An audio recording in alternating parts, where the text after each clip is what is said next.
Pour tenter de juguler l'inflation annoncée à 5,2% à la fin 2022, la Banque des États de l'Afrique centrale a relevé deux de ses taux directeurs. Le taux d'intérêt des appels d'offres passe de 4% à 4,5%. Cette rémunération perçue par la Banque centrale pour fournir de la liquidité aux banques commerciales augmente ainsi de 0,5 points. Le taux de la facilité de prêt marginal, qui est la rémunération de la Banque centrale lorsqu'elle fournit de la liquidité aux banques commerciales pour une durée n'excédant pas 24 heures, passe de 5,75% à 6,25%.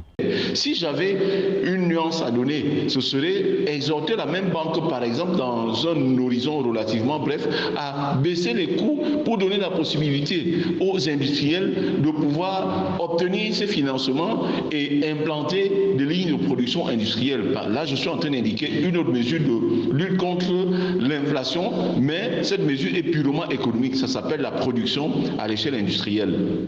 Ce qui révèle une augmentation de 0,5 points également, c'est la deuxième augmentation de ces instruments par la BEAC depuis le début de l'année 2022, après celle survenue le 28 mars dernier. Grâce au relèvement de ces taux directeurs, la BEAC veut rendre le refinancement auprès de la Banque centrale plus coûteux pour les banques commerciales. La Banque centrale espère que cela va se répercuter sur le coût de crédit bancaire et restreindre son accès, ce qui devrait réduire la création monétaire dans l'espace CEMAC, souvent à l'origine de la hausse généralisée des prix que la BEAC entend ainsi combattre. En augmentant le coût de ces taux directeurs, cela va dissuader les banques commerciales à retourner auprès de la Banque centrale en refinancement et par voie de conséquence, au niveau le plus bas, on va donc se retrouver à un niveau de restriction de crédit. Si on restreint donc les crédits, la création monétaire donc qui donne le crédit, qui généralement est à l'origine, selon les monétaristes, est à l'origine de l'inflation, ne pourra plus donc être le cas, on ne pourra plus citer donc cette création monétaire comme source